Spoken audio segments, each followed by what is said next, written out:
ವಚನ, ಭೂಮಿಗೆ ಬಂದ ವಚನ, ವಚನ ಸತ್ಯ ವಚನ, ಭೂಮಿಗೆ ಬಂದ ವಚನ. ಆದಿಯಲ್ಲಿ ಇದ್ದ ವಚನ, ನಮ್ಮ ನೋಡ ಬಂದ ವಚನ, ವಚನ ಸತ್ಯ ವಚನ, ಭೂಮಿಗೆ ಬಂದ ವಚನ.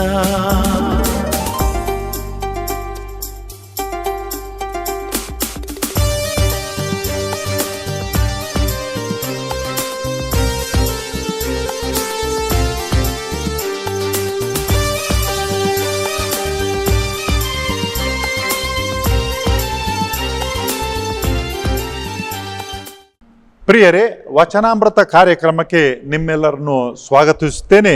ದೇವರ ವಾಕ್ಯವನ್ನು ಆಲಿಸಿಕೊಂಡು ನಾವು ಈ ಧ್ಯಾನವನ್ನು ಆರಂಭ ಮಾಡೋಣ. ಸಂತ ಮಾರ್ಕನು ಬರೆದ ಸುವಾರ್ತೆ ಅಧ್ಯಾಯ 15 ವಾಕ್ಯ 23. ಬಳಿಕ ಯೇಸುವನ್ನು ಗೊಲ್ಗೊಥ ಎಂಬ ಸ್ಥಳಕ್ಕೆ ಕರೆದುಕೊಂಡು ಬಂದರು. ಗೊಲ್ಗೊಥ ಎಂದರೆ ಕಪಾಲ ಸ್ಥಳ ಎಂದು ಅರ್ಥ. ಅಲ್ಲಿ ರಕ್ತಬೋಳ ಮಿಶ್ರಿತ ದ್ರಾಕ್ಷಾರಸವನ್ನು ಯೇಸುವಿಗೆ ಕೊಟ್ಟರು, ಆದರೆ ಅದನ್ನು ಅವರು ಕುಡಿಯಲಿಲ್ಲ. ಕೊನೆಗೆ ಅವರನ್ನು ಶಿಲುಬೆಗೆ ಏರಿಸಿದರು. ಅವರ ಬಟ್ಟೆಗಳನ್ನು ಯಾವುದು ಯಾರು ಯಾರಿಗೆ ಸಿಗಬೇಕೆಂದು ತಿಳಿಯಲು ಚೀಟು ಹಾಕಿ ತಮ್ಮೊಳಗೆ ಹಂಚಿಕೊಂಡರು. ಕ್ರಿಸ್ತರ ಶುಭ ಸಂದೇಶವಿದು. ಕ್ರಿಸ್ತರಿಗೆ ಮಹಿಮೆಯಾಗಲಿ.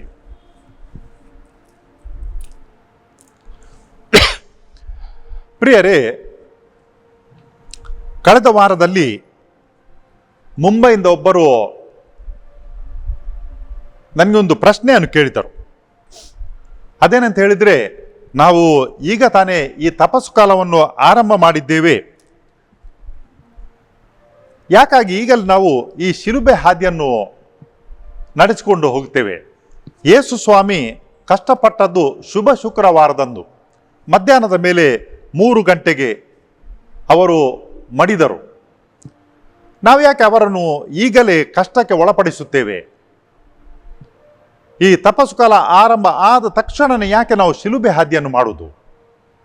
ಒಂದು ದಿವಸ ಮಾಡಿದರೆ ಸಾಲದೇನು ಅಂತ ಅವರು ಕೇಳಿದರು. ನಮಗೆಲ್ಲರಿಗೂ ಕೂಡ ಈ ಶಿಲುಬೆ ಹಾದಿಯ ಭಕ್ತಿ, ಶ್ರದ್ಧೆ, ಇದರ ಬಗ್ಗೆ ತಪ್ಪು ಕಲ್ಪನೆಗಳಿವೆ. ಅದೇನಂತ ಹೇಳಿದರೆ, ಈ ಶಿಲುಬೆ ಹಾದಿಯ ಭಕ್ತಿ ಅದರಲ್ಲಿ ಪಾಲ್ಗೊಂಡರೆ ನಮಗೊಂದು ರೀತಿಯ ಸಮಾಧಾನ ಆಗ್ತದೆ. ಯಾಕಂತ ಹೇಳಿದ್ರೆ, ಯೇಸು ಸ್ವಾಮಿಯ ಕಷ್ಟಗಳಲ್ಲಿ ನಾನು ಕೂಡ ಪಾಲ್ಗೊಂಡಿದ್ದೇನೆ ಎಂಬುದಾಗಿ. ನಾನು ಈಗ ತಾನೇ ಓದಿದಂತಹ ದೇವರ ವಾಕ್ಯ, ಇದರ ಆರಂಭಕ್ಕೆ ನಾವು ನೋಡ್ತೇವೆ 15ನೇ ಅಧ್ಯಾಯ 21ನೇ ವಾಕ್ಯದಲ್ಲಿ. ಸಿರೇನ್ ಪಟ್ಟಣದ ಸಿಮೋನನು, ಅವನು ಸ್ವತಃವಾಗಿ ಅಲ್ಲ, ಆದರೆ ಈ ಸೈನಿಕರು ಆತನು ಒತ್ತಾಯಪಡಿಸಲಿಕ್ಕಾಗಿ ಯೇಸು ಸ್ವಾಮಿಯ ಶಿಲುಬೆಯನ್ನು ಹೊತ್ತುಕೊಂಡು ಹೋದನು. ನಾವು ಕೂಡ ಈ ಶಿಲುಬೆ ಹಾದಿಯಲ್ಲಿ ಪಾಲ್ಗೊಳ್ಬೇಕು. ಅದಕ್ಕಾಗಿ ಈ ಶಿಲುಬೆ ಹಾದಿಯನ್ನು ಮಾಡಿದರೆ ನಮಗೆ ಒಂದು ರೀತಿಯ ಸಮಾಧಾನ. ಈ ಶುಕ್ರವಾರದಂದು, ಶುಭ ಶುಕ್ರವಾರದಂದು ನಾನು ನೋಡಿದ್ದೇನೆ ಶಿಲುಬೆಯನ್ನು ಹೊತ್ತುಕೊಂಡು ಹೋಗುವಂಥದ್ದು. ಅಷ್ಟು ಮಾತ್ರ ಅಲ್ಲ, ಶಿಲುಬೆಯನ್ನು ಹೊತ್ತುಕೊಂಡು ಹೋಗುವಾಗ ಅವರು ಉಳಿದವರ ಹತ್ರ ಹೇಳ್ತಾರೆ, ನನ್ನ ಸರದಿ ಬಂದಾಗ ಅಂತ ಹೇಳಿದ್ರೆ, ಸರದಿ ಪ್ರಕಾರ ಶಿಲುಬೆಯನ್ನು ಹೊತ್ತುಕೊಂಡು ಹೋಗ್ತಾರೆ. ಭಾರವಾದ ಶಿಲುಬೆಯನ್ನು ಹೊತ್ತುಕೊಂಡು ಹೋಗುವಾಗ ನನ್ನ ಸರದಿ ಬಂದಾಗ ನಾನು ಯಾವಾಗ ಹೆಗಲು ಕೊಡ್ತೇನೆ ಶಿಲುಬೆಗೆ, ಆಗ ನನ್ನ ಒಂದು ಫೋಟೋ ಕ್ಲಿಕ್ಕಿಸಿಕೊಳ್ಳು ಅಂತ ಹೇಳಿಕೊಂಡು. ಪ್ರಿಯರೇ, ಈ ಮರದ ಶಿಲುಬೆಯನ್ನು ಹೊತ್ತುಕೊಂಡು ಹೋದಲ್ಲಿ ನನ್ನ ಎಲ್ಲ ಪಾಪಗಳು ಪರಿಹಾರವಾಗುವುದಾದರೆ, ಯೇಸು ಸ್ವಾಮಿಯ ಶಿಲುಬೆ ಹಾದಿಯಲ್ಲಿ ನಾನು ಪಾಲ್ಗೊಂಡಾಗೆ ಆಗ್ತದಾದರೆ, ಈ ಶಿಲುಬೆ ಹಾದಿಯನ್ನು ಎಷ್ಟು ಸಲ ಬೇಕಾದರೂ ಮಾಡಬಹುದು. ಆದರೆ ಯೇಸು ಸ್ವಾಮಿ ನಮ್ಗೆ ಏನು ಹೇಳಿದ್ದಾರೆ ಅಂತ ಹೇಳಿದ್ರೆ, ನಿನ್ನ ಶಿಲುಬೆಯನ್ನು ಹೊತ್ತುಕೊಂಡು ನನ್ನ ಹಿಂದೆ ಬಾ ಅಂತ ಹೇಳಿಕೊಂಡಿದ್ದಾರೆ. ನಿನ್ನ ಶಿಲುಬೆಯನ್ನು ಹೊತ್ತುಕೊಂಡು ನನ್ನ ಹಿಂದೆ ಬಾ. ನಾವೇನು ಮಾಡ್ತೇವೆ ಅಂತ ಹೇಳಿದರೆ, ಅಲಂಕಾರಕ್ಕಾಗಿ ನಾವು ಈ ಶಿಲುಬೆ ಹಾದಿಯನ್ನು ಮಾಡ್ತೇವೆ. ಹಾಗಾದರೆ ಶಿಲುಬೆ ಹಾದಿಯನ್ನು ಮಾಡೋದು ತಪ್ಪೇನು? ತಪ್ಪಲ್ಲ.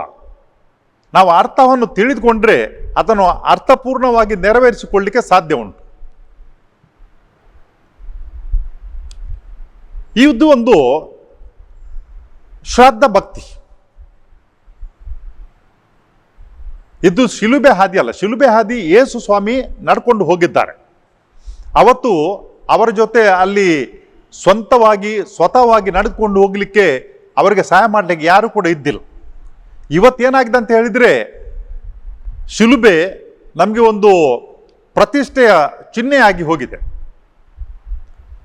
ಯೇಸು ಸ್ವಾಮಿ ಅದರ ಮೇಲೆ ಮರಣ ಹೊಂದಿದ್ದರು.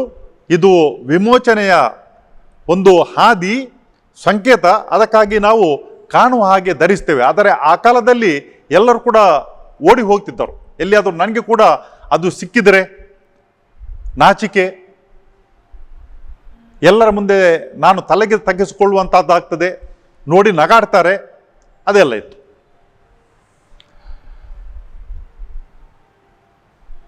ನಾವು ಈ ತಪಸ್ಸು ಕಾಲದಲ್ಲಿ ಮಾತ್ರ ಅಲ್ಲ, ಯಾವಾಗಲೂ ಕೂಡ ಶಿಲುಬೆ ಹಾದಿಯನ್ನು ಮಾಡ್ಬೋದು. ಯಾರು ಹೇಳಿದ್ದಾರೆ ಮಾಡಬಾರ್ದಂತ? ಯಾರು ಕೂಡ ಹೇಳಲಿಲ್ಲ. ಈ ಶಿಲುಬೆ ಹಾದಿಯ ಭಕ್ತಿಯಲ್ಲಿ ಏನು ಉಂಟಂತ ಹೇಳಿಕೊಂಡು ನಾವು ತಿಳಿಕೊಳ್ಬೇಕು. ಯೇಸು ಸ್ವಾಮಿ ನಮಗೋಸ್ಕರ ಕಷ್ಟಪಟ್ಟರು. ನಿರಪರಾಧಿಯ ಆದರೂ ಕೂಡ ಅವರನ್ನು ಅಪರಾಧಿಯನ್ನಾಗಿ ಮಾಡಿದರು. ಯಾರಿಗೋಸ್ಕರ? ಅವರಿಗೋಸ್ಕರ ಅಲ್ಲ, ನಮಗೋಸ್ಕರ ಅವರು ಅಪರಾಧಿಯ ಸ್ಥಾನದಲ್ಲಿ ನಿಂತರು. ನಮಗೋಸ್ಕರ ಅವರು ಶಿಲುಬೆಯ ಅಡಿಯಲ್ಲಿ ಬಿದ್ದರು. ನಮಗೋಸ್ಕರ ಅವರು ಶಿಲುಬೆಯ ಮೇಲೆ ಕಷ್ಟಪಟ್ಟರು. ನಮಗೋಸ್ಕರ ಅವರು ಶಿಲುಬೆಯಲ್ಲಿ ಪ್ರಾಣ ತೆತ್ತರು. ಈ ಶಿಲುಬೆ ಹಾದಿಯಲ್ಲಿ ಈ ವಿಚಾರಗಳು ಇವೆ. ಯಾವ ರೀತಿಯಲ್ಲಿ ಯೇಸು ಸ್ವಾಮಿ ನಮಗಾಗಿ ಕಷ್ಟಪಟ್ಟರು. ಈ ಶಿಲುಬೆ ಹಾದಿಯ ಭಕ್ತಿಯನ್ನು ನಾವು ನೆರವೇರಿಸಿದ್ರಿಂದ ನಾವಿದೆಲ್ಲವನ್ನು ಧ್ಯಾನ ಮಾಡಿಕೊಳ್ಬೇಕು, ಅರ್ಥ ಮಾಡಿಕೊಳ್ಬೇಕು. ನಮ್ಮ ಜೀವನದಲ್ಲಿ ಕೂಡ ಹಲವಾರು ರೀತಿಯ ಶಿಲುಬೆ ಹಾದಿಗಳು ಬರ್ತವೆ.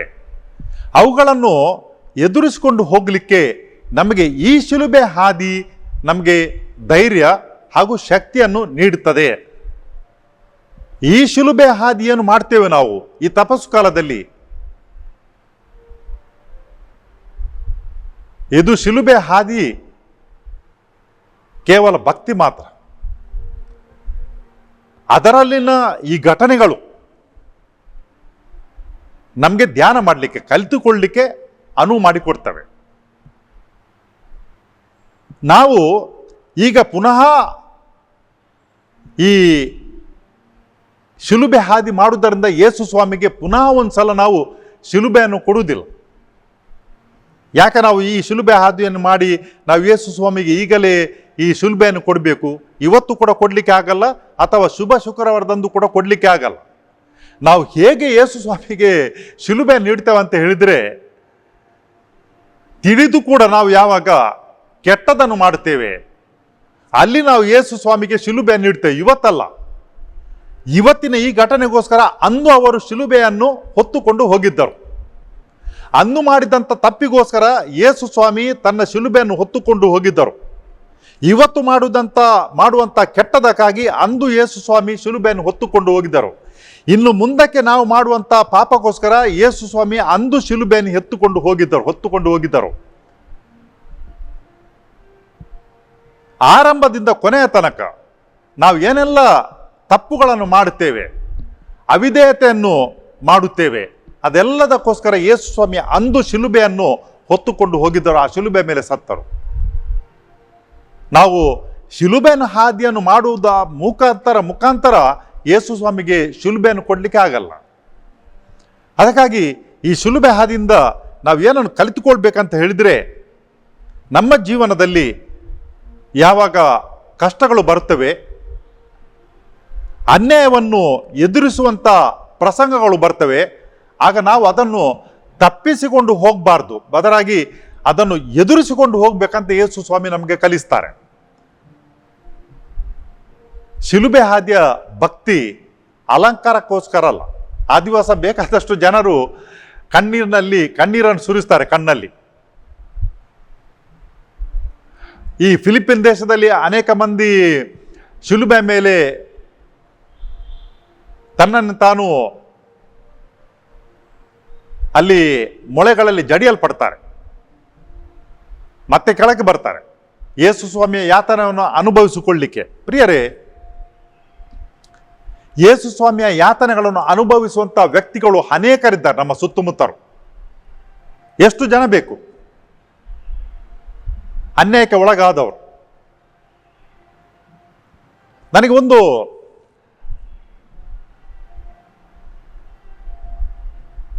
ಘಟನೆ ಅಥವಾ ಒಂದು ವಾಸ್ತವಿಕತೆ ತಿಳಿದುಂಟು. ಒಂದು ಮನೆ, ಆ ಮನೆಯಲ್ಲಿ ಒಬ್ಬರು ವಿಧವೆ ಸ್ತ್ರೀ ಬದುಕ್ತಾ ಇದ್ದಾರೆ. ಅವರ ಸುತ್ತಮುತ್ತಲಿನ ಎಲ್ಲ ಜನರಿಗೆ ಕೂಡ ಮನೆಯ ದಾಖಲೆ ಪತ್ರಗಳು ಸಿಕ್ಕಿವೆ. ಆದರೆ ಈ ಓರ್ವ ಸ್ತ್ರೀಗೆ ಸುಮಾರು 23 ವರ್ಷಗಳಿಂದ ಅವರು ಅರ್ಜಿಯನ್ನು ಹಾಕಿದ್ದಾರೆ. ಅವರಿಗೆ ದಾಖಲೆ ಪತ್ರ ಇನ್ನೂ ಕೂಡ ಕೊಟ್ಟಿಲ್ಲ. ಯಾಕಂತ ಹೇಳಿದ್ರೆ ಆ ಜಾಗ ಪರಂಬೋಕು ಅಂತ ಅವರು ಹಾಗೇನೆ ಬಾಕಿ ಇಟ್ಟಿದ್ದಾರೆ. 5 ಸೆನ್ಸ್ ಜಾಗ ಕೂಡ ಇಲ್ಲ. ಎಲ್ಲರಿಗೆ ಸುತ್ತಮುತ್ತಲಿನವರಿಗೆ ದಾಖಲೆ ಪತ್ರಗಳನ್ನು ಕೊಟ್ಟಿದ್ದಾರೆ, ಒಬ್ಬರಿಗೆ ಮಾತ್ರ ಕೊಟ್ಟಿಲ್ಲ. ಇಂತಹ ಸ್ಥಿತಿಗಳು ಅಥವಾ ಈ ಅನ್ಯಾಯದ ಸ್ಥಿತಿಗಳು ಎಷ್ಟು ಬೇಕು ನಮಗೆ, ಬೇಕಾದಷ್ಟು ಸಿಗ್ತವೆ. ಅವರ ಜೊತೆ ಹೆಗಲು ಕೊಡಲಿಕ್ಕೆ ಯಾರು ಕೂಡ ಇಲ್ಲ. ದೂರದಿಂದ ಅವರು ಹೇಳ್ತಾರೆ ಹಾಗೆ ಮಾಡಬೇಕು, ಹೀಗೆ ಮಾಡಬೇಕು, ಅದು ಮಾಡಿದ್ದು ತಪ್ಪು ಅಂತ ಹೇಳ್ತಾರೆ. ಆದರೆ ಅವರ ಜೊತೆಯಾಗಿ ನಿಂತು ಯಾಕೆ ಎಲ್ಲರಿಗೂ ಕೂಡ ಸಿಗ್ತದೆ, ಇವರೊಬ್ಬರಿಗೆ ಯಾಕೆ ಸಿಗಲ್ಲ ಅಂತ ಕೇಳಲಿಕ್ಕೆ ಯಾರು ಕೂಡ ಹೋಗಲ್ಲ. ಅವರು ತಮ್ಮ ಶಿಲುಬೆಯನ್ನು ತಾನೇ ಹೊತ್ತುಕೊಂಡು ಹೋಗಬೇಕು. ಆದರೆ ಶುಭ ಶುಕ್ರವಾರದಂದು ಈ ಶಿಲುಬೆಯನ್ನು ಹೊತ್ತುಕೊಂಡು ಹೋಗಲಿಕ್ಕೆ ಬೇಕಾದಷ್ಟು ಜನ ಸಿಗ್ತಾರೆ. ಇದು ನಾವು ನೋಡುವಂತಹ ಸ್ಥಿತಿಗತಿಗಳು ನಮ್ಮ ಸುತ್ತಮುತ್ತ.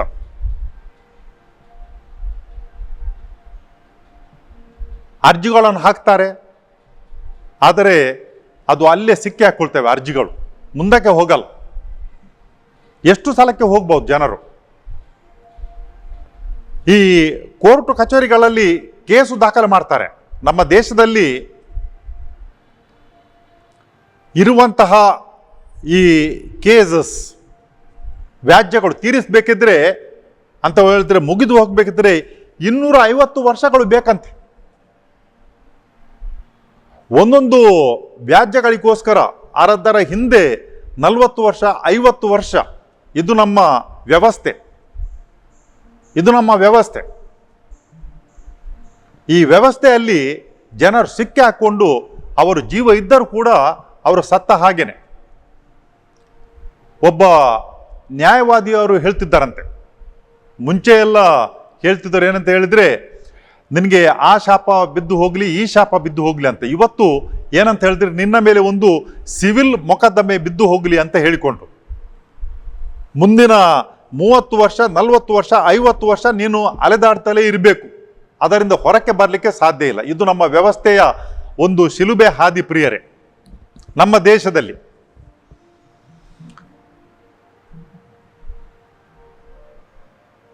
ನಾವು ಶಿಲುಬೆ ಹಾದಿಯಿಂದ ಕಲಿತುಕೊಳ್ಳಿಕ್ಕೆ ಬೇಕಾದಷ್ಟು ಇದೆ. ಯೇಸು ಸ್ವಾಮಿಗೆ ಶಕ್ತಿ ಇದ್ದಿಲ್ಲ ಅಂತಲ್ಲ, ಆ ಶಿಲುಬೆ ಹಾದಿಯಿಂದ ತಪ್ಪಿಸಿಕೊಳ್ಳಿಕ್ಕೆ. ಅನ್ಯಾಯದ ದಾರಿಯಲ್ಲ, ಸತ್ಯದ ದಾರಿಯಲ್ಲಿ ಅವರು ಮಾಡಬಹುದಿತ್ತು. ಆದರೆ ಅವರು ಅದೆಲ್ಲವನ್ನು ಸ್ವೀಕಾರ ಮಾಡಿದವರು. ಯಾಕಂತ ಹೇಳಿದ್ರೆ, ನಮಗೋಸ್ಕರ. ಯಾರೆಲ್ಲ ನಾವು ಜೀವನದಲ್ಲಿ ಬರುವಂಥ ಕಷ್ಟಗಳಿಂದ ತಪ್ಪಿಸಿಕೊಂಡು ಹೋಗಲಿಕ್ಕೆ ಪ್ರಯತ್ನ ಪಡುತ್ತೇವೆ, ನಮಗೋಸ್ಕರ ಅದೆಲ್ಲವನ್ನು ಕೂಡ ಅವರು ಸಹಿಸಿಕೊಂಡರು. ಅದಕ್ಕಾಗಿ ಶಿಲುಬೆ ಹಾದಿ ಅಂತ ಹೇಳಿದರೆ ಒಂದು 20 ನಿಮಿಷ ಅರ್ಧ ಗಂಟೆಯ ಸಮಯದಲ್ಲಿ ಯೇಸು ಸ್ವಾಮಿ ನಡೆದುಕೊಂಡು ಹೋದಂತಹ ಆ ಒಂದು ಹಾದಿಯ ಸ್ಥಾನಗಳನ್ನು ಓದುತ್ತಾ ಒಂದು ಚಿಕ್ಕ ಪ್ರಾರ್ಥನೆ ಮಾಡಿದರಲ್ಲಿ ನಮ್ಮ ಶಿಲುಬೆ ಹಾದಿ ಮುಗಿದು ಹೋಗುವುದಿಲ್ಲ. ಅದು ಓದಲಿಕ್ಕೆ ಕೆಲವರಿಗೆ ಪಂಥಾಹ್ವಾನ. ಇವತ್ತು ನಾನು ಶಿಲುಬೆ ಹಾದಿಯನ್ನು ಓದಿದ್ದೇನು, ನಾಡದ್ದು ನನಗೆ ಬೇಕು, ನಾನು ಈ ಶಿಲುಬೆ ಹಾದಿಯನ್ನು ಓದಿದ್ದು ಹೇಗಾಯಿತು?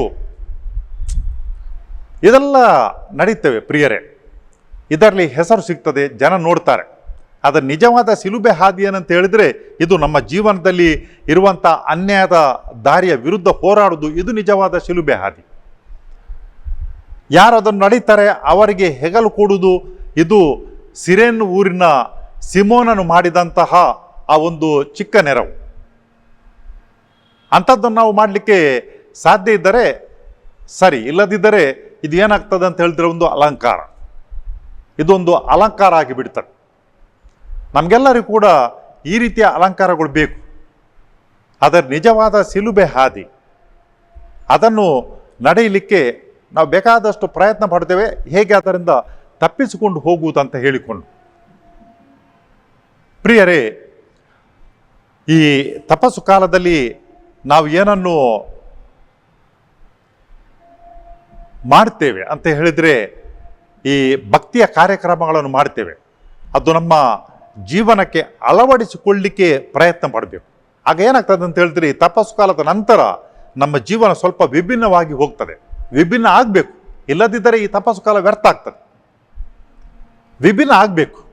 ಅದಕ್ಕಾಗಿ ಈ ತಪಸ್ಸು ಕಾಲವನ್ನು ನಮಗೆ ನೀಡುವುದು ಅಂತ ಹೇಳಿದರೆ, 40 ದಿವಸಗಳ ಕಾಲ ಕೆಟ್ಟ ಚಟಗಳನ್ನು ಬಿಡುವುದು ಅಂತ ಹೇಳಿದರೆ ಅದು ಸುಲಭ ಅಲ್ಲ.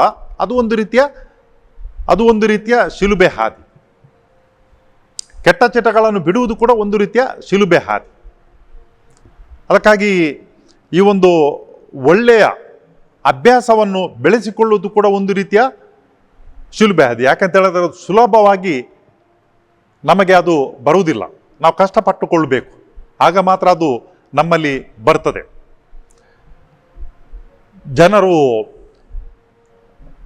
ಈ ಸಾಂಪ್ರದಾಯಿಕವಾಗಿ ನಡೆಯುವಂಥ ಸ್ಥಳಕ್ಕೆ ಹೋಗ್ತಾರೆ ಈ ಶಿಲುಬೆ ಹಾದಿಯ ಭಕ್ತಿಯನ್ನು ಮಾಡಲಿಕ್ಕೆ. ಅಲ್ಲಿ ಹೋಗುವುದಕ್ಕಿಂತ ಮುಂಚೆ ಕೂಡ ಹಾಗೇನೆ ಇರ್ತಾರೆ, ಅಲ್ಲಿ ಹೋಗಿ ಬಂದ ಮೇಲೆ ಕೂಡ ಅವರು ಹಾಗೇನೆ ಇರ್ತಾರೆ. ಹೇಗಾಯಿತು? ನೋಡಬೇಕು ಎಷ್ಟು ಜನ ಬಂದರು, ಅಲ್ಲಿ ಏನು ಪ್ರಸಂಗವನ್ನು ನೀಡಿದರು, ಎಷ್ಟು ಒಳ್ಳೆಯದಾಯಿತು. ಒಂದೊಂದು ಮಾತುಗಳು ಹೃದಯಕ್ಕೆ ಮನಸ್ಸಿಗೆ ತಾಗುವಂತ ಇದ್ದವು. ಮತ್ತೇನಾಯಿತು? ಮತ್ತೇನಿಲ್ಲ, ಮತ್ತೇನಾಗಲ್ಲ. ನಮಗೆಲ್ಲ ಕೂಡ ಆಚರಣೆಗಳಾಗಿ ಬಿಟ್ಟಿವೆ, ಎಲ್ಲ ಕೂಡ ಆಚರಣೆಗಳಾಗಿ ಬಿಟ್ಟಿವೆ. ಈ ಆಧ್ಯಾತ್ಮಿಕ ಆಚರಣೆಗಳು ನಮಗೇನಾದರೂ ಜೀವನದಲ್ಲಿ ಕಲಿಸಬೇಕು, ಇಲ್ಲದಿದ್ದರೆ ಅವು ಆಚರಣೆಗಳಾಗಿಯೇ ಉಳಿತವೆ, ಅವು ಭಕ್ತಿ ಕಾರ್ಯಕ್ರಮಗಳಾಗಿಯೇ ಉಳಿತವೆ. ನಾನು ಇತ್ತೀಚೆಗೆ ಒಂದು ವಿಡಿಯೋದಲ್ಲಿ ನೋಡಿದೆ.